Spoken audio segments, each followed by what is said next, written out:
Okay, 2 Samuel chapter 6. The war against the Philistines is still happening. David's going to make some decisions, and we're going to get some lessons from Saul's daughter, who is the wife of King David. And we're going to learn another lesson in here that's kind of interesting. So verse 1, and again David gathered together all the chosen men of Israel, 30,000.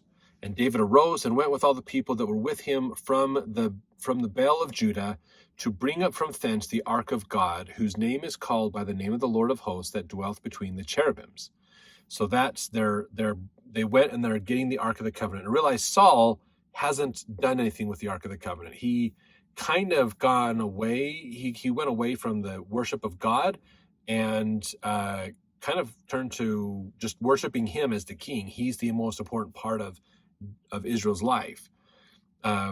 Verse 3, and they set the ark of God upon a new cart and brought it out of the house of Abinadab that was in Gibeah.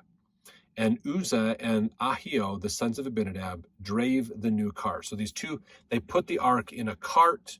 Remember, they had the wooden staves to go through the gold rings. They'd pick it up and put it in this cart to carry it.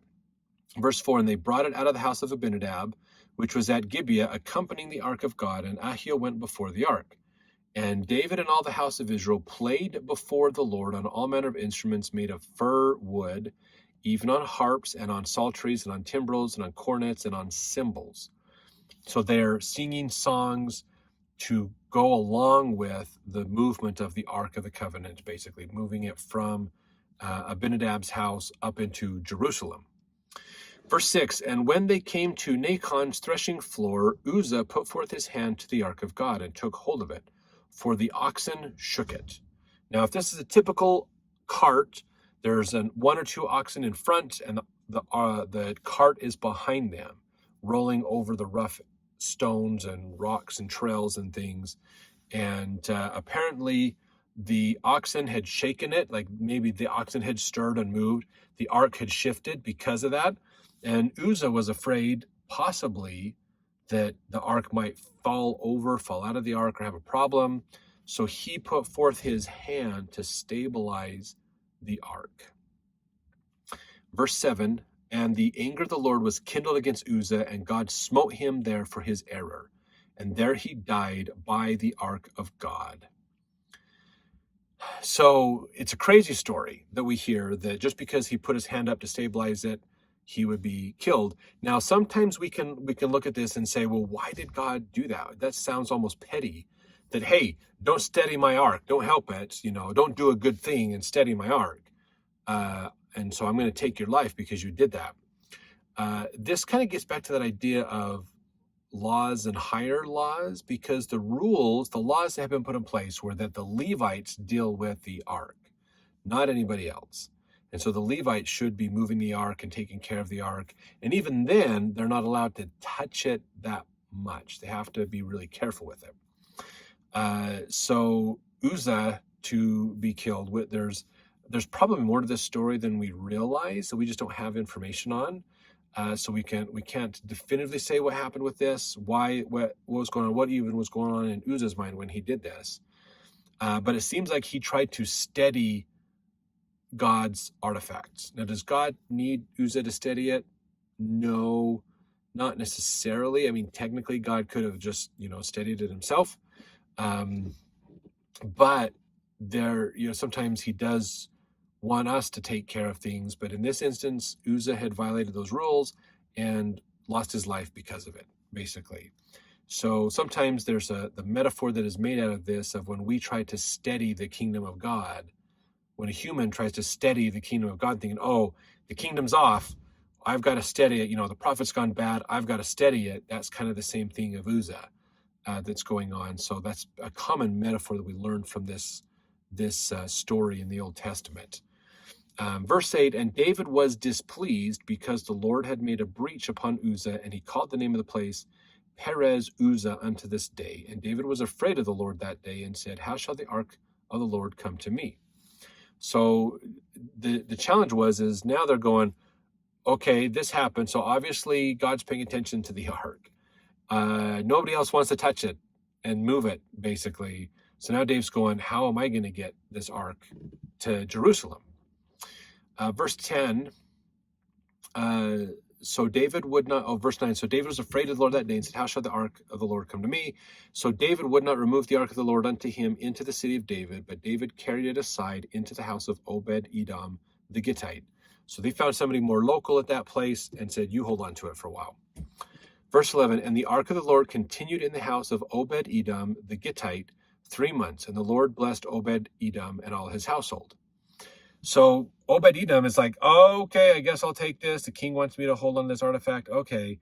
And then suddenly Obed-Edom's life gets really good. He just gets tons of blessings on him and his family. It's amazing.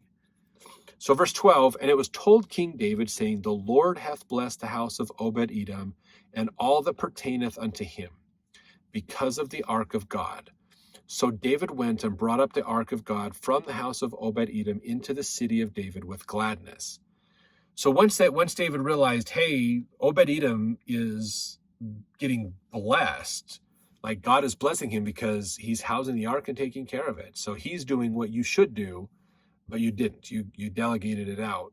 So now David's going, well, I want to be blessed. So, all right, Obed-Edom, you're giving it up and it's coming to me now. So now they're moving it. There's the motivation to move the ark the rest of the way, getting more blessings.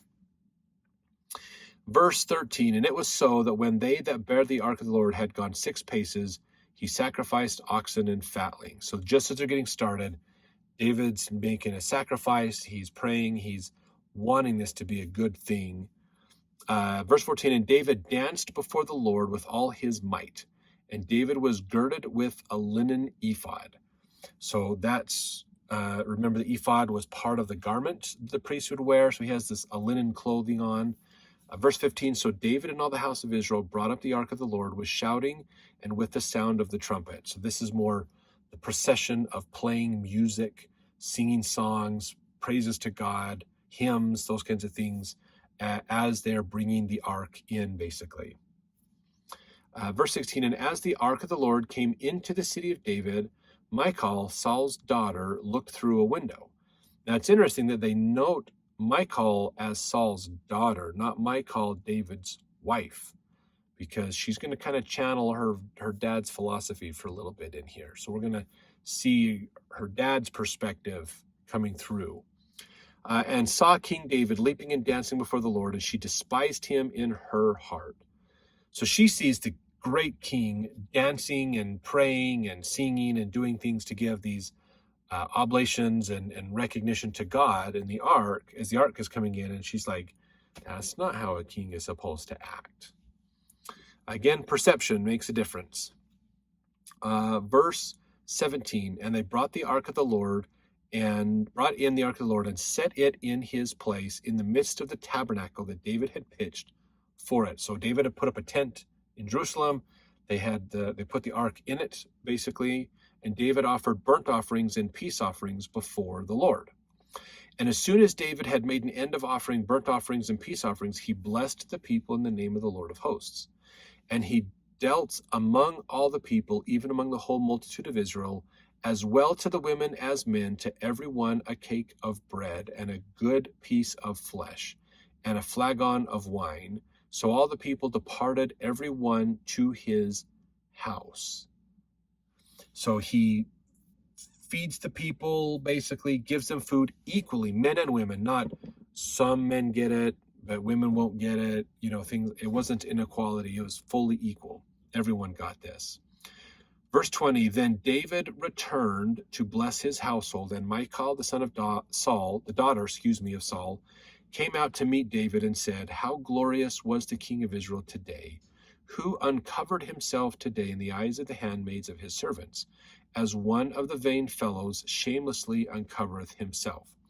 So she's kind of mad that he was wearing the linen ephod, basically, and not the kingly robes and not all dressed up, and kind of acting like the average person instead of being the king. Verse 21, and David said unto Michal, it was before the Lord, which chose me before thy father, and before all his house, to appoint me ruler over the people of the Lord, over Israel. Therefore will I play before the Lord. And so he's saying, but it's God that put me in this place. It's God that put your dad as king too.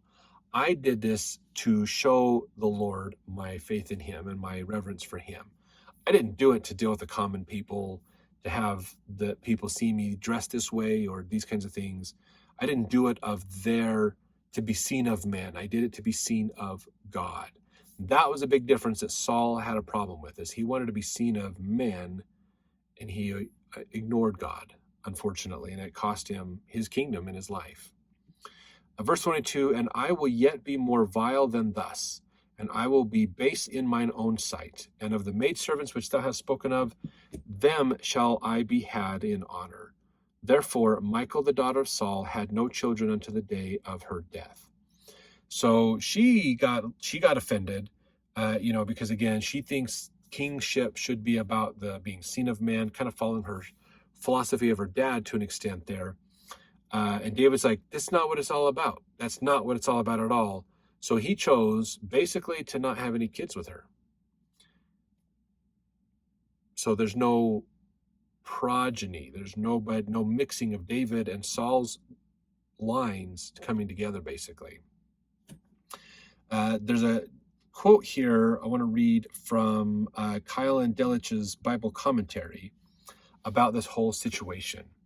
He said, when the ark came or was carried into the city of David, Michal, the daughter of Saul, looked out of the window, and there she saw King David leaping and dancing before Jehovah, and despised him in her heart. Michal is intentionally designated the daughter of Saul here instead of the wife of David, because on this occasion she manifested her father's disposition rather than her husband's. In Saul's time, people did not trouble themselves about the Ark of the Covenant. We're going to see that in 1 Chronicles 13. Public worship was neglected, and the soul for vital religion had died out in the family of the king. Michal possessed teraphim, and in David she only loved the brave hero and the exalted king.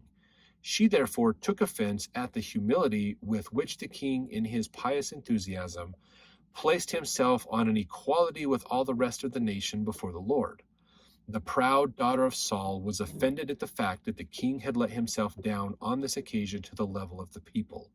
She availed herself of the shortness of the priest's shoulder dress to make a contemptuous remark concerning David's dancing as an impropriety that was unbecoming in a king. With the words, "Who chose me before thy father and all his house?" David humbles the pride of the king's daughter. His playing and dancing referred to the Lord, who had chosen him and had rejected Saul on account of his pride. He would therefore let himself still be further despised before the Lord, i.e., would bear still greater contempt from men than that which he had just received, and be humbled in his own eyes.